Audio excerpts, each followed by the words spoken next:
Welcome to week 1. We're going to do a little people watching this week. Now admit it, you already do it. Maybe you're at the mall, the park, some other public location where you can, at a safe distance, observe people. It's a guilty pleasure. But now, you've got an excuse. It's research. And fun research at that.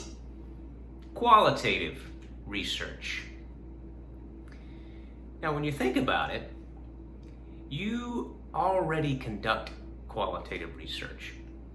You engage in research every day while you're listening to a podcast, sitting in a meeting, maybe you watch television or a movie. You're engaged in research. You may not call it that, but you're observing social phenomena. And you're using those observations to make decisions.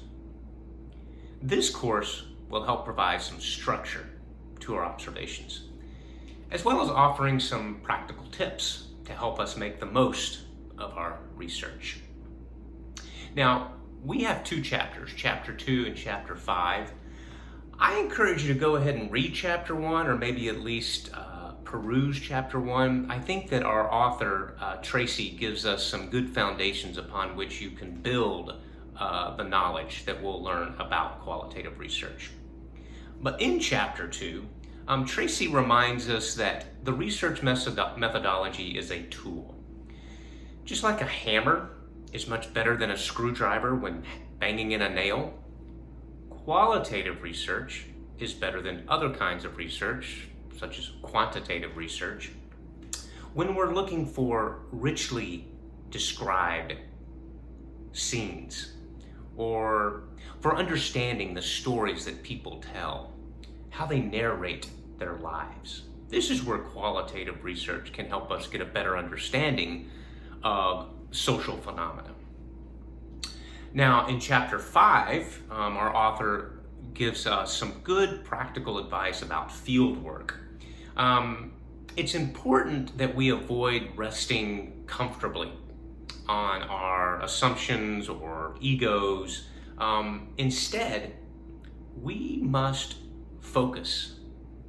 We must thrive on curiosity. This curiosity helps us as qualitative researchers. It helps us through life as lifelong learners.